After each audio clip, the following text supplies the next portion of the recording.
बच्चे की नज़र से अगर देखें, तो उसके लिए बॉन्ड, कनेक्शन और प्यार कैसा दिखता है पेरेंट्स की तरफ ओके, से? तो अगर मैं बच्चे के तरफ से बोलूँ तो बच्चा जब 13 या 15 साल का होता है ना, तब तक प्यार is equal to connection only. See, क्योंकि हमारे बहुत बेसिक नीड्स होते हैं बचपन से लेके, और बच्चे खेल कूद में बिजी रहते हैं, उनको इतना पता नहीं चलता है। अगर मैं ये बात कर रही हूँ बहुत नॉर्मल एनवायरनमेंट की, जहाँ पे the environment of the home is very normal, wherein both the parents are busy with their own routine. बच्चे बड़े हो रहे हैं, स्कूल जा रहे हैं, आ रहे हैं, होमवर्क कर रहे हैं, एकदम नॉर्मल एनवायरनमेंट है घर पे, ठीक है। इस केस में कनेक्शन क्या है और प्यार क्या है, इसका कोई ये नहीं हो सकता है, डिफ्रेंसिएशन बच्चे को नहीं पता चल सकता है, क्योंकि उसकी हर एक नीड जो है वो सेटिस्फाई हो रही है। लेकिन वही अगर बच्चा का एनवायरनमेंट एडवर्स है, पेरेंट्स की फाइट हो रही है, या one of the parent is abusive, और one of the parent is alcoholic, और there are always physical fights, और one sibling is always aggressive on the little sibling, और the elder brother is always aggressive towards the younger whatever, sibling.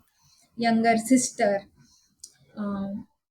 ऐसे, या फिर one of the parent is bedridden, या फिर you are staying in a joint family but the joint family is controlled by the elder person, and there is so much control that there is no freedom of speech, there is no freedom of expression of opinion even for the parents।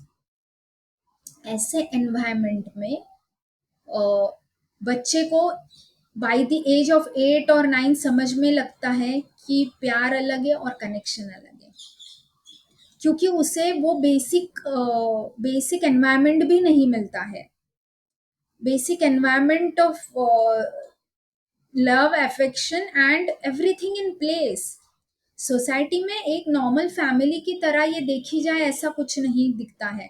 तो इसलिए जब वो बाहर जाता है, बाहर के दोस्तों को देखता है कि इनकी फैमिली नॉर्मल है बट मेरी नहीं है, तब उसे ये रियलाइज होने लग जाता है कि शायद कहीं ना कहीं मेरे मम्मी पापा मुझे समझ नहीं सकते हैं, या मुझसे उस तरीके से बात नहीं करते जैसे इनके करते हैं, या फिर उस तरीके से हम घूमने नहीं जाते, उस तरीके से हम हंस खेल के घर में नहीं रहते हैं, उस तरीके का हमारा शेयरिंग नहीं होता है। And then child learns very early in age, maybe 8 9 years तक के वो समझने लग जाता है कि कुछ तो कमी है।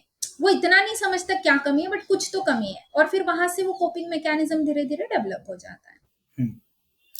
पर अगर परिवार में सब कुछ सही है, अभी आपने लिस्ट बताया कि क्या क्या एडवर्स कंडीशंस हो सकती है, सब कुछ सही है, तो क्या तब भी ये डेफिसिट हो सकता है कनेक्शन और बॉन्डिंग का पेरेंट और चाइल्ड के बीच में? मे बी बिकॉज पेरेंट की कोई चाइल्डहुड जर्नी है हाँ जी। जिसकी वजह से बॉन्ड नहीं बन पा रहा है, ऐसा पॉसिबल है? अगर है तो मतलब क्या चाइल्डहुड जर्नी हो सकती है उस केस में? एक बहुत छोटा सा एग्जांपल दूंगी, जैसे बहुत सही फैमिली है, सब एकदम अच्छा चल रहा है, ठीक है, और बच्चा स्कूल से घर पे आता है और बोलता है कि आज मेरी रेस थी और मैं गिर गया, और मुझे इतने जोर से लग गई और मैं हार गया, मुझे हारना नहीं था। 8 साल का बच्चा है। तो उसके बाद बोलते हैं, ऐसे कैसे गिर गया तू, तेरा ध्यान कहाँ था, रेस में तो तेरे को आना था ना फर्स्ट, कुछ नहीं होता, इतनी सी तो लगी है।